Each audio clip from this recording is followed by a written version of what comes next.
نحمده ونصلي على رسوله الكريم اما بعد اعوذ باللہ من الشیطان الرجیم بسم اللہ الرحمن الرحیم للہ علی الناس حج البیت آمنت باللہ صدق اللہ مولانا العظیم وصدق رسولہ النبی الکریم الامین۔ مسجد حرام میں نہایت محترم بابرکت اور فضیلت والی چیزوں میں سے ایک چیز حجر اسود یعنی سیاہ پتھر ہے،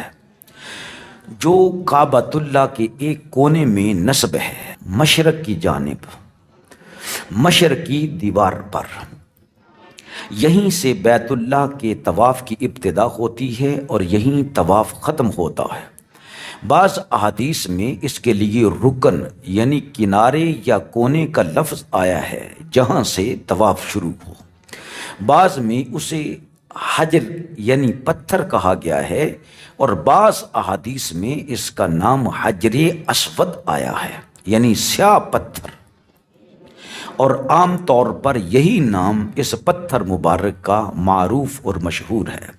یہ کوئی عام پتھر نہیں بلکہ جنت کا پتھر ہے، اور جنت کے پتھروں میں بھی اعلیٰ قسم کے پتھر یعنی یاقوت کی ایک قسم ہے۔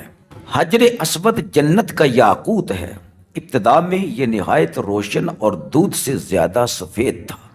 اگر اللہ تعالیٰ اس کی روشنی کو ختم نہ فرماتا تو مشرق و مغرب کے درمیان کا سارا علاقہ اس سے روشن ہو جاتا۔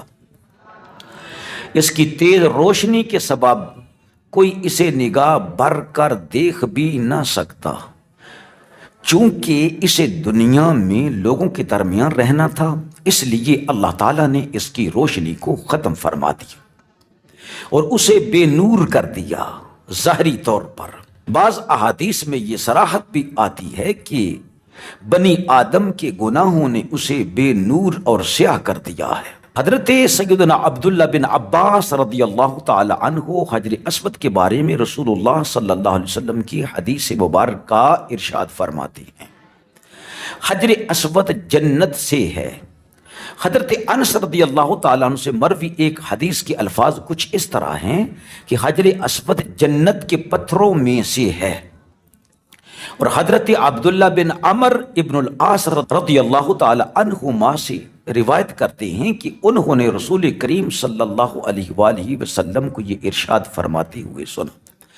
حضرت عبداللہ بن عمر ابن العاص رضی اللہ تعالی عنہ روایت کرتے ہیں کہ انہوں نے رسول اللہ صلی اللہ علیہ وسلم کو یہ ارشاد فرماتے ہوئے سنا، بے شک رکن یعنی حجر اسود اور مقام یعنی مقام ابراہیم یہ دونوں جنت کے یاقوت ہیں یعنی قیمتی پتھر ہیں۔ اللہ تعالیٰ نے ان کی روشنی ختم فرما دی۔ اگر وہ ان کی روشنی ختم نہ فرماتا تو یہ دونوں پتھر مشرق و مغرب کے درمیان کو روشن کر دیتے، سورج اور 14ویں رات کے چاند کی طرح چمک دمک اور ساری زمین کو بکائے نور بنا رکھا تھا ان دونوں پتھروں نے۔ ایک اور روایت کے الفاظ ہیں کہ جاہلیت کی گندگی اس پتھر کو یعنی حجر اسود کو اگر نہ پہنچتی، یعنی لوگوں کا کفر اور شرک کر کے پھر اس حجر اسود کو بوسہ دینا، اس کا معنی گندگی ہے، شرک کی گندگی اور کفر کی گندگی جو لوگوں میں پائی جاتی تھی۔ فرمایا اگر اس کو نہ پہنچتی تو جو آفت رسیدہ بھی، کسی بیماری والا بھی اس کو چھوتا، اس کو چومتا تو شفا پاتا۔ احادیث مبارکہ میں آیا ہے کہ حجر اسود جب جنت سے نازل ہوا، لیکن ہوا یہ کب تھا؟ حضرت سیدنا آدم نبی علیہ الصلوۃ والسلام جب اس دنیا پر تشریف لائے تو رات کے اندھیرے میں آپ سخت گھبرائے، اللہ کی بارگاہ میں عرض کی، پروردگار عالم یہاں پر تو کوئی مجھے نہیں جانتا، نہ میں کسی کو جانتا ہوں، یہاں پر تو کچھ بھی نہیں ہے، یہ پتھر ہیں، کیا کروں؟ تو اللہ سبحانہ و تعالیٰ نے دو پتھروں کو نازل فرمایا، ایک حجر اسود اور ایک وہ پتھر جس کو مقام ابراہیم کہتے ہیں۔ جب حضرت آدم نبی علیہ الصلوۃ والسلام نے ان کو دیکھا تو آپ خوش ہو گئے، آپ نے ان کو چوما اور ان سے انس حاصل کیا، یعنی محبت اور پیار ملا، شفقت ملی، کیونکہ آپ پہچان گئے کہ یہ جنت میں حضرت آدم علیہ السلام کے قریب ہوا کرتے تھے۔ حضرت آدم نبی علیہ السلام کو جب حکم ہوا کہ میرے گھر کی تعمیر کرو، تو آدم علیہ السلام نے جب کعبۃ اللہ کو اپنے قد کے برابر اٹھایا تو اس وقت آپ نے دیوار کے اندر اس کو لگا دیا تاکہ یہاں سے طواف شروع ہو جائے۔ حضرت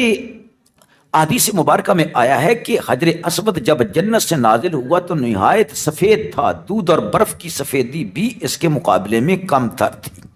پھر بنی آدم کے گناہ اور شرک و کفر کی گندگی کے سبب یہ سیاہ ہوتا گیا۔ حضرت سیدنا عبداللہ رضی اللہ تعالیٰ عنہ سے روایت ہے کہ رسول اللہ صلی اللہ علیہ وآلہ وسلم نے ارشاد فرمایا، حجر اسود جنت سے اترا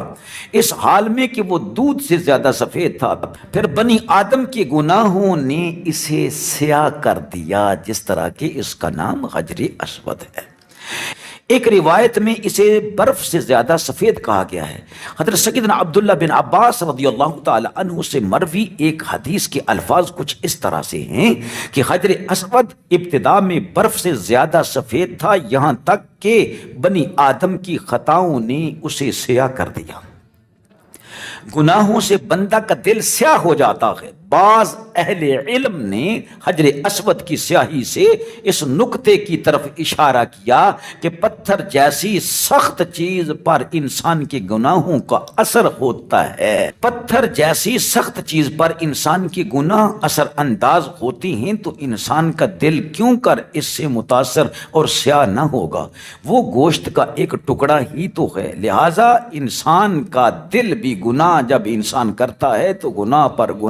گناہ پر سیاہی آتی جاتی، یہاں تک کہ سارا دل سیاہ ہو جاتا ہے۔ حضرت عبداللہ بن عباس رضی اللہ تعالیٰ عنہ سے منقول ہے کہ حجر اسود اور مقام ابراہیم حضرت آدم علیہ السلام کے ساتھ ہی جنت سے اترے تھے، اور جب آدم علیہ السلام نے انہیں دیکھا تو انہیں پہچان کر سینے سے لگایا اور اس سے انس حاصل کیا۔ حضرت عبداللہ بن عمر ابن العاص رضی اللہ تعالی عنہ سے مروی ہے کہ یہ حجر اسود آسمان سے اترنے کے بعد جبل ابی قبیس مسجد حرام سے جو متصل پہاڑ ہے اس پر یہ روشن چمکتا رہا اور 40 سال تک وہیں پر چمکتا رہا۔ فرمایا کہ جب حضرت آدم علیہ السلام نے اس کو کعبۃ اللہ کی دیوار میں پیوست کر دیا، اور پھر جب حضرت نوح علیہ السلام کی قوم پر طوفان آیا تو کعبہ شریف کو اللہ رب العزت کے حکم سے فرشتوں نے اٹھا لیا، تو یہ پتھر جو ہے یہ جبل ابی قبیس میں امانتر رکھ دیا گیا۔ جب حضرت ابراہیم علیہ السلام نے کعبۃ اللہ کی تعمیر کی تو اسے وہاں پر رکھ دیا جہاں پر یہ پہلے تھا۔ بعض روایات میں آیا ہے کہ طوفان نوح کے وقت اللہ تعالیٰ نے اس پتھر کو جبل ابی قبیس میں محفوظ کر دیا۔ ایک اور روایت میں ہے کہ طوفان نوح کے وقت اسے آسمان پر اٹھا لیا گیا۔ جب حضرت ابراہیم علیہ السلام کعبۃ اللہ شریف کی تعمیر کر رہے تھے تو حجر اسود کی جگہ تک پہنچے تو حضرت اسماعیل علیہ السلام سے فرمایا کہ ایک پتھر لے کر آؤ تاکہ میں اسے اس جگہ پر نشانی کے طور پر رکھ دوں کہ یہاں سے طواف شروع کرنا ہے، جو لوگوں کے لیے طواف کی علامت بن سکے کہ یہاں سے طواف شروع کریں۔ حضرت اسماعیل علیہ السلام وادی میں پتھر کی تلاش کے لیے نکلے، اسی دوران حضرت ابراہیم علیہ السلام یہ پتھر لے کر اترے۔ ادھر حضرت اسماعیل علیہ السلام جب پتھر لے کر خانہ کعبہ کے قریب پہنچے تو دیکھا کہ ایک پتھر آپ کے پہنچنے سے پہلے ہی آپ کے ابا جان نے دیوار کعبہ کے اندر پیوست فرما دیا ہے۔ اور یہ بھی حدیث مبارکہ میں آیا ہے کہ جب آپ کو بھیجا کہ بیٹا ایک پتھر ایسا لے کر آؤ، میں نے جہاں تک میرا ہاتھ پہنچتا تھا میں نے کعبۃ اللہ کی تعمیر کر دی ہے، اب ایک پتھر لے کر آؤ تاکہ میں اس کے اوپر اپنے قدموں کو رکھوں تو پھر اوپر دیوار کے اوپر جو ہے نا وہ پتھر چنتا جاؤں۔ جب حضرت سیدنا اسماعیل نبی علیہ السلام کسی پتھر کو لینے کے لیے گئے تو حضرت جبریل علیہ السلام کو دیکھا کہ آپ نے 2 پتھر اٹھائے ہوئے ہیں۔ فرمایا اسماعیل پیغمبر کہاں جا رہے؟ فرمایا کہ میرے ابا جان نے مجھے پتھر لینے کے لیے بھیجا، تو فرمایا میرے ساتھ چلو۔ وہاں پر ابراہیم علیہ السلام کو 2 پتھر دیے، ایک حجر اسود اور ایک وہ جو جس کے اوپر حضرت ابراہیم علیہ السلام قدم رکھ کے دیوار کعبہ کو اور بلند کرتے تھے۔ شان یہ تھی اس پتھر کی مقام ابراہیم کی کہ ابراہیم علیہ السلام جتنا اونچا ہاتھ کرنا چاہتے تھے وہ آپ کے قد مبارک کو اتنا ہی ہوا کے اندر معلق کر کے بلند کر دیتا تھا۔ اور حضرت ابراہیم علیہ السلام نے اس پتھر کو، حجر اسود کو یہاں پر لگا دیا، اور پھر اللہ رب العزت کے حکم پر دوسرا پتھر جو ہے وہ مقام ابراہیم بن گیا، جس میں حضرت ابراہیم علیہ السلام کے مبارک 2 قدموں کے نشان ہیں۔ حدیث مبارکہ سے معلوم ہوتا ہے کہ یہ قیامت سے قبل دنیا سے اٹھا لیا جائے گا، اور روز قیامت اس طرح حاضر ہوگا کہ اسے اللہ تعالیٰ کی طرف سے گویائی مل جائے گی، اور یہ ان لوگوں کے حق میں گواہی دے گا جنہوں نے اسے دنیا کے اندر بوسہ دیا۔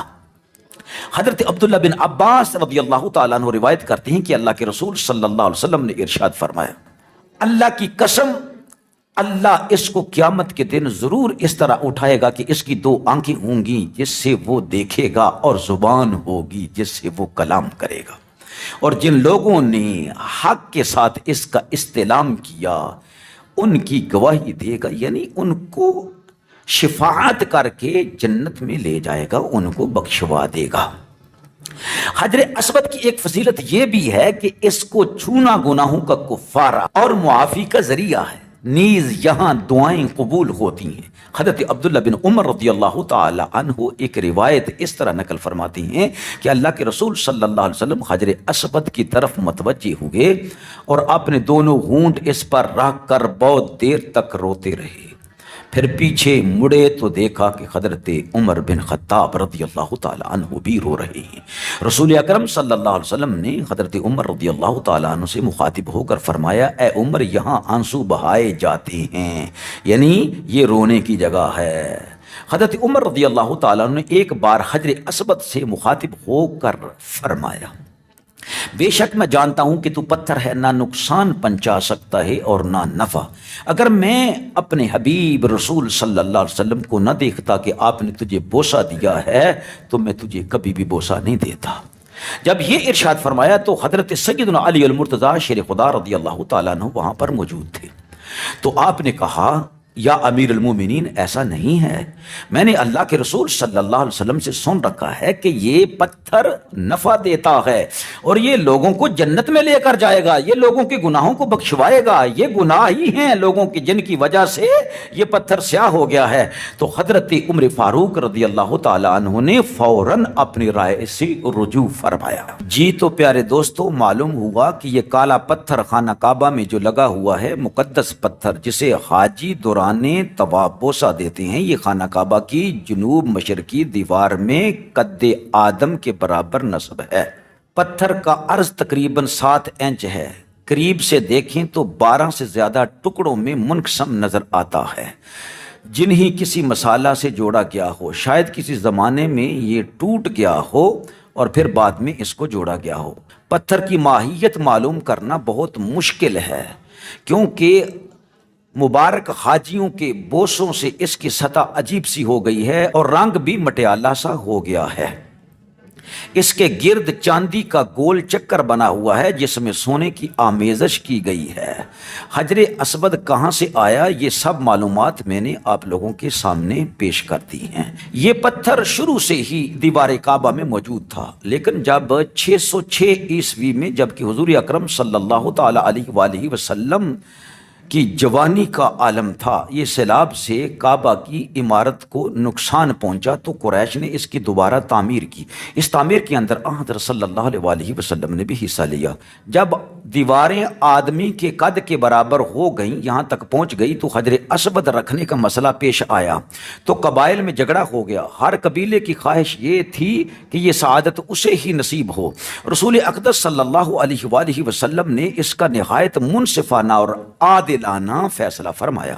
حضور اکرم صلی اللہ علیہ وسلم سے سب لوگوں نے کہا کہ آپ فیصلہ فرمائیں، کیا کرنا چاہیے کہ ہمارے اندر سے جھگڑا ختم ہو جائے۔